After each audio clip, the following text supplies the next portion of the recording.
আসসালামু আলাইকুম রহমতুল্লাহি ওয়া বারাকাতুহু। চলে আসলাম নতুন একটা রেসিপি নিয়ে আপনাদের মাঝে হাজির হয়ে গেলাম। প্লিজ কে কোথায় থেকে দেখছেন আমার ভাই বোনেরা আমার চ্যানেলটাকে লাইক কমেন্ট করেন, বেশি করে শেয়ার করবেন।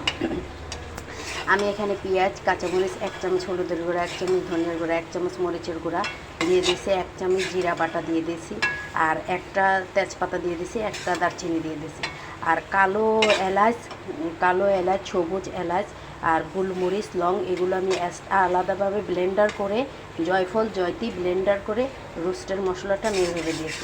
মুরগির মাংসই রান্না করব, এটার মাঝে আমি একটু ভিন্নভাবে একটু রোস্টের মশলাটা একটু অ্যাড করে দিলাম যেন টেস্টটা একটু ভালো হয়। এই যে আমার সব মশলাগুলো কষানো হয়ে গেছে, এখন আমি মুরগিগুলো দিয়ে দিব।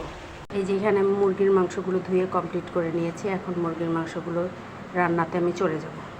এই যে আমার মশলাটা কষানো হয়ে গেছে। আমি আবারও বলছি, মশলা যত কষানো হবে তত তরকারিটার টেস্ট ভালো হবে।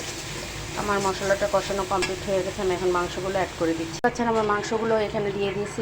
স্বাদ হওয়ার জন্য আমি একটু এখানে টক দইটা 2 চামচ পরিমাণ টক দইটা অ্যাড করে দিলাম যেন তরকারিটা একটু একটু ভালো হয় বা মুখে একটু স্বাদ লাগে, সেই জন্য আমি টক দইটা অ্যাড করে দিলাম।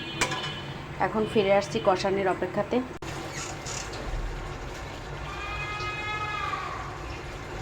আমার মাংসটা কষানো কমপ্লিট হয়ে গেছে, আমি এখন এখানে ঝোল অ্যাড করে দিচ্ছি। আসসালামু আলাইকুম রহমতুল্লাহি ওয়া বারাকাতুহু। দেখতেই পাচ্ছেন আমার মুরগির রান্নাটা কমপ্লিট হয়ে গেছে। প্লিজ কে কোথায় থেকে দেখছেন আমার চ্যানেলটাকে বেশি করে লাইক কমেন্ট করুন, বেশি করে শেয়ার করুন। ফিরে আসবো নতুন আরেকটা রেসিপি নিয়ে আপনাদের মাঝে।